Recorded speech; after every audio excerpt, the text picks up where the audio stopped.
Thank you for saying. Let's settle for the news now. And Attorney General Godfred Dame says government will not relent in its efforts to weed out illegal mining and prosecute culprits.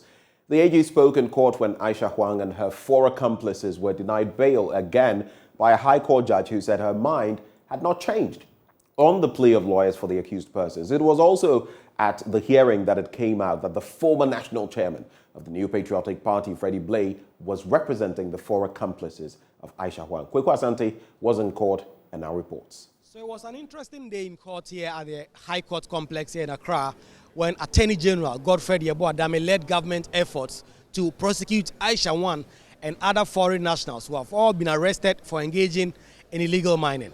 Today, not only the Attorney General Godfred Adame was in court, he was here with the Lands and Natural Resources Minister Samuel Abu-Jinapor, who offered some moral support to his colleague Cabinet Minister in dealing with this menace that some have said the government's fight is simply a farce.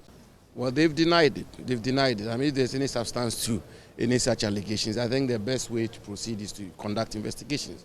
But, well, those are not for me to decide. I mean, I think that the matters are still out play and the minister is denied it flatly. I have full confidence in the minister in my ministry, and I don't think he will ever be involved in any such conduct. And early days yet, maintenance officials for this excellent work they are doing. As you may be aware, one of the key pillars on which we are seeking to deal with this issue of illegal small-scale mining is law enforcement and prosecution, particularly as it relates to foreigners. And as you can see, the Attorney General himself was in court, and he himself is conducting this trial and prosecuting this case in a very spirited and enthusiastic manner. I think it helped my work. We will continue with our efforts on all fronts, on the law enforcement, the reforms, and as well as the prosecutorial path, which we are fully committed to. As you can tell, this Aisha Huang lady, the government of President Akufo-Addo is committed to bring her and other persons who are involved in illegal mining to face the full rigors of our laws in this country. We heard from the Attorney General who said this should send a signal to all those engaged in illegal mining that government is coming after them, and that in the particular case of Aisha Huang, they were ready to take the trial day by day and ensure that this case is disposed of expeditiously. We indicated our readiness, preparedness to commence the trial. And in respect of Aisha Huang, we had filed most of the documents to be relied on. We had filed witness statements of 4 witnesses. We only needed to file about 4 more. And for that matter, we requested for a week. The judge, of course, in exercise of her discretion, decided to adjourn to 24th or so for us to come and conduct the case management conference. And we are ready to proceed with the trial on the case on a day-by-day basis. And the judge has also indicated the inclination to conduct the trial in that manner. So we are very happy with the progress of the matter. And I think it's very important that we indicate to the world our full commitment to prosecute all these illegal mining offenses. It's something that is of utmost importance to the nation. Yes, even though, of course, this lady found herself back into the country after her indefinite stay that had been granted in 2014 had been revoked in 2018. Yes, we'll prosecute her for both the past and current offenses. I think the most important point for me as a prosecutor is that, yes, she's still kept in custody. Of course, we would have wanted that the trial would be dealt with speedily, because a fair trial implies speed as well. And for that matter, I would have appreciated for her plea to be taken today. But it is not a major setback. We'll have her plea taken on the next agenda date. And the offense with which she's been charged will be dealt with as soon as possible. The Aisha Huang matter, we are ready to start trial, even if we are given the opportunity next week, as we indicated. The judge said we should come back to conduct what we call the case management conference on 24th. And I believe after that, we should do it on a case-by-day basis. The other matter has been adjourned to 1st November. I'm sure by that agenda date too, we'll be ready to proceed with the trial of that one as well. One other interesting issue that came up in court is now that the other foreign nationals who are standing trial with Aisha Huang are now being represented by former national chairman of the NPP, Freddie Blay. When asked, the Attorney General said, well, Freddie Blay is a lawyer and he can take whatever case he wants to take.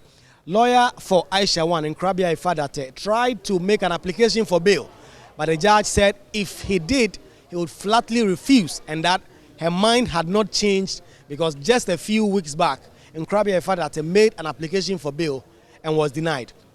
From the High Court complex here in Accra, my name is Kweku Asante for Joy News. Let's head now to the Bono East region, where headmaster of the Kintampo Senior High School, Samuel Kofi Donyina, is asking government to complete various abandoned projects in the school to address accommodation challenges. He made this call during the 50th anniversary celebrations of the school. Anas Abed has more. At the 50th anniversary of the Kintampo Senior High School, headmaster of the school, Samuel Kweku Donyina, bemoaned some key challenges bedeviling the smooth running of the school, which currently has a student population of 2,798. This includes the delay in the completion of a number of projects which, according to him, is hindering the academic performance of the school. Dr. Chair, this great institution is saddled with a number of challenges. The present ones include delay in the completion of some Get Fund projects, including 300 capacity girls dormitory block, 2-story girls dormitory block that has been abandoned for about 10 years now, and a dining hall / kitchen complex. Poor road network and drainage system in the school, inadequate staff accommodation. Honorable Deputy Minister, out of 186 teaching and non-teaching staff, only 15 are staying on campus. That's making supervision of prep and other activities very tedious. However, appealed to key stakeholders in the area to help contribute their quota towards the betterment of the school. It is against this background that we call on all stakeholders of the school to help contribute our quota for the betterment of Kings. Let us respectfully acknowledge the fact that no single stakeholder can fix all the challenges enumerated above. Our collective efforts and responsibility is very paramount. Bono East Regional Minister Kwesi Edujan, on his part, charged parents to work towards channeling their finances in supporting their children's education. Ladies and gentlemen, friends of the media, let me use this platform to advise parents whose interest is to amass wealth at the expense of their children's education to change their attitude. Child education in contemporary times is more important than bequeathing huge wealth to one's uneducated children. Member of Parliament for Asin South and Deputy Minister for Education John Ntim Fojo, who represented the Vice President Dr. Mahmoud Baumia, used the opportunity to reiterate government's commitment to promoting science, technology, engineering and mathematics education at the senior high school level. Much as we are reforming our curriculum and reforming the various aspects of our education to reflect our 21st century tenets, we also recognize that we must do something about expanding science education. Currently in this country, only 12% of students in SHS have enrolled in science-related disciplines. And until a country transforms to 60% science and 40% humanity, our effort will not yield the optimum results we want to see. So as part of the strategic plan, we hope to achieve 60% science and 40% humanities by the year 2030.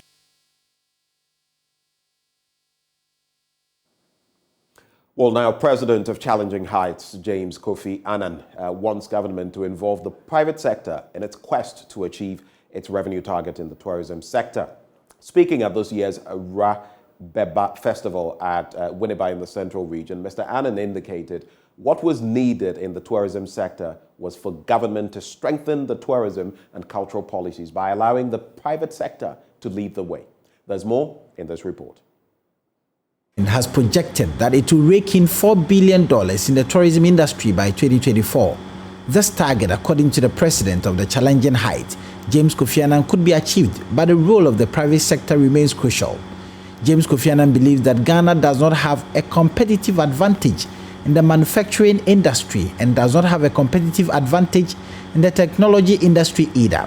but Ghana's competitive advantages in the tourism industry, where the country's history, cultural practices and creative talent put the nation straight ahead of other countries. We recently heard the Minister of Tourism talking about the government target for tourism revenue. And the government is saying that they are aiming at collecting at least $4 billion in revenue from tourism by the year 2024. We believe that that is possible and that is achievable. But we believe that the government must create the enabling environment, the regulations, the policies, and to allow the private sector to lead in the tourism industry and avoid interfering in festivals. That is the only way the government can achieve its goal of $4 billion by the year 2024. He explained what the festival means to the fishing community here at Warabeba. We want to see this festival as one of the biggest festivals in Ghana. We know that during the cruise season, the fishermen don't have money because they don't go to work, and so they are poor. This festival is also aimed at bridging that gap. When the cruise season is on, they can derive income from this festival and be able to sell. People will be selling ice water, achumbo, kenke, all manner of things to earn income out of this festival.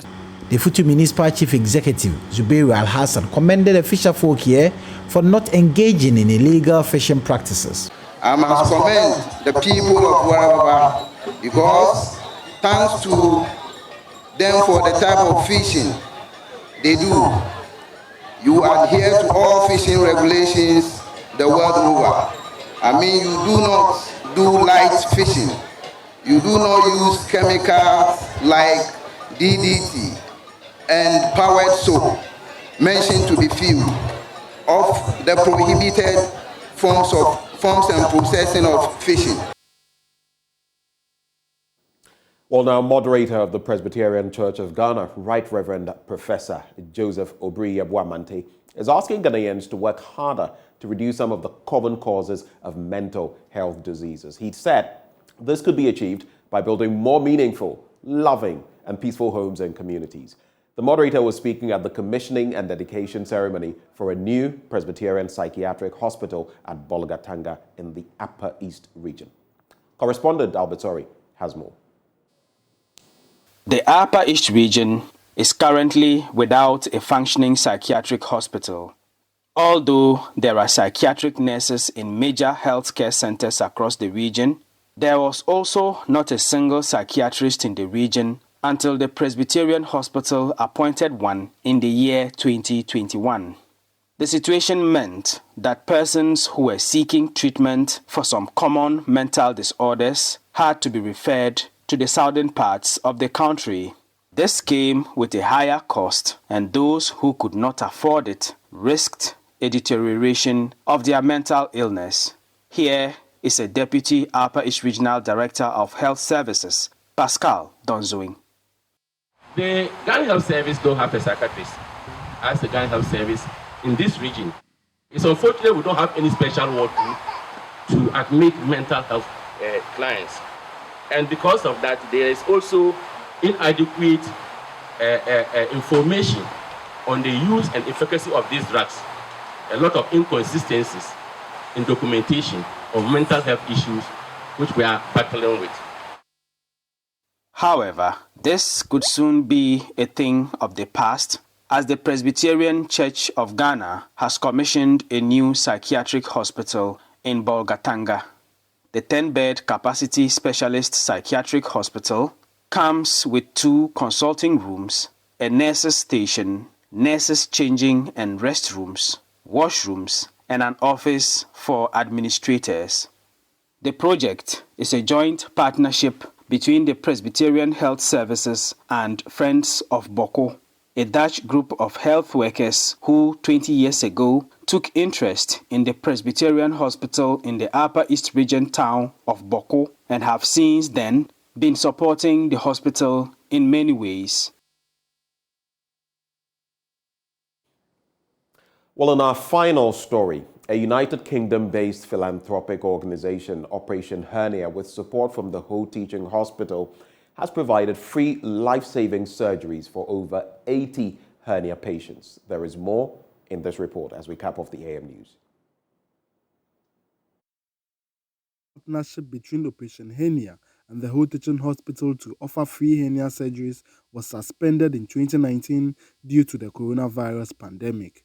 The partnership ensures that persons suffering from hernia conditions who cannot access medical care are provided free surgeries. This year's outreach was outstanding as the team from the United Kingdom, led by 2 visiting surgical consultants, operated on men, children, and women from across the country. Dr. Nelson Afram is the head of the surgical sub-BMC of the Ho Teaching Hospital. Yes, what is peculiar is that, in fact, we know what they come for. They usually come for the groin hernias. At this time, we are having 2 visiting consultants, surgical consultants, and then they are coming to do the surgeries. And what is interesting is that this time, it's not just the men only, but we are having women and then we are having children hernias. Most of them were, I would say, groin hernias, because we say it's inguinal hernias, you know. But by this time, we did some hernias in children, and then also we also did a ventral hernias. Some are incisional hernias, you know. Some are epigastric hernias, you know, umbilical hernias, and all sorts of hernias. So there were a variety, and all the cases, apart from the children one, were done with mesh repair, high quality mesh. Yes. He said males, intense manual work, old age and chronic constipation, among other factors, make one predisposed to develop a hernia. He entreated persons with hernia conditions to seek medical attention at early stages to avoid complications which may lead to death. And the most important thing is that it comes with the complications of it is what is dread. You know, people die from these hernias, you know, when it becomes complicated, you know, and your intestines will be trapped inside, and they all get ischemic and gangrene also. So that's the danger about it. You know, something so simple to repair, why should we allow it to develop complications and people come and then die because of the complications of hernia? So that's why it's very important. So at least by this mission, we can reduce the burden of hernia in our environment. The outreach did not only benefit the patients, but resident nurses and doctors at the Ho Teaching Hospital, as there was a transfer of skills. Fred Kwame Asari, JoyNews, Ho.